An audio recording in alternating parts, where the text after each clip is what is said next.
इस वक्त बोल टीवी के एंकर पर्सन जमील फ़ारूकी साहब भी यहाँ पर आए हैं, तो जमील फ़ारूकी साहब से भी बात करते हैं। जी जमील फ़ारूकी साहब, क्या कहते हैं आप इस हवाले से? सबसे पहले तो मुझे तो यकीन नहीं आ रहा, सैड स्टेट ऑफ अफेयर्स।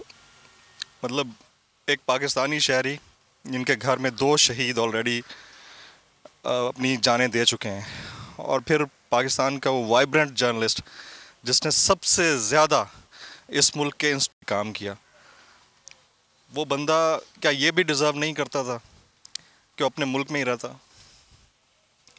और फिर दर बदर पहले लंदन में, उसके बाद नैरोबी में, और अब फिर जो सोशल मीडिया पर ख़बरें आ रही हैं, मेरे ख़्याल में हमारे इस वक्त हुकूमत को सबसे पहले तो चाहिए कि उनकी बॉडी पाकिस्तान लाई जाए, किसी भी तरह से कुछ भी करके पाकिस्तान लाई जाए, ये उनकी फैमिली का राइट है।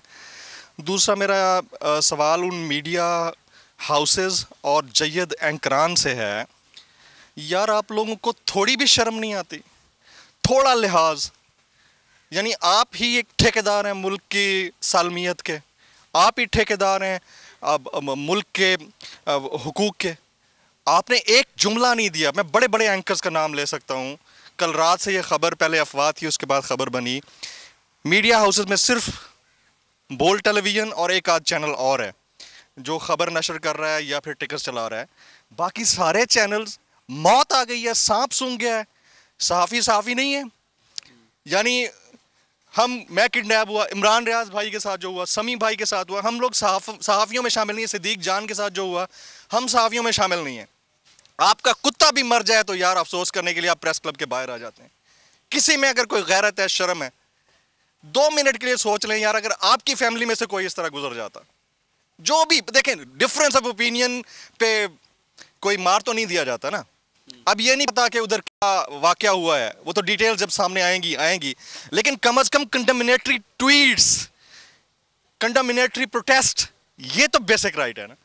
और अरशद शरीफ पाकिस्तान के चंद एक जय्यद साहब, मैं तो उनको उस्ताद मानता था, भाई थे, बड़े भाई, उन जय्यद सहाफ़ियों में से थे जो इंस्टीट्यूशन का दर्जा रखते थे। हम खुद सीखते रहे हैं, सिद्दीक, ऐसा है कि नहीं है? तो उनके साथ ये वाला सलूक होना, कम से कम उनकी बॉडी टाइम पे लाने का तो राइट है। गवर्नमेंट किधर है? Where is the government? कहाँ है आपकी होम मिनिस्ट्री या फॉरेन मिनिस्ट्री? आपके फॉरेन मिनिस्टर किधर है? होम मिनिस्टर किधर है? कसूर ये है कि वो सहाफत कर रहे थे। पाबंदे सलासल कर दें, आप एक काम करें, मुकफ्फल कर दें उनके होठों की, उनकी जुबानें काट दें, आंखों में सुए घोंप दें, लेकिन कम से कम यार इतना तो लिहाज करें कि वो भी किसी का बेटा था। आई एम स्पीचलेस यार सिद्दीक भाई, सीरियसली आई एम स्पीचलेस।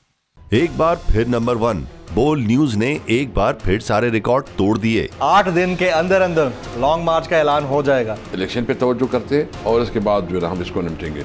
बोल का प्रोग्राम नेशनल डिबेट 11 बजे की स्लॉट में सबसे ज्यादा देखा गया। बंद गली में तो नहीं फंस गया है कि फाइनल कॉल की अनाउंसमेंट ही नहीं होके दे रही? वो बंद गली पहुंचते पहुंचते वजीर आज़म की कुर्सी तक पहुंच गए। 68% सार्फिन ने सिर्फ बोल देखने का इंतखाब किया क्योंकि बोल है नंबर 1।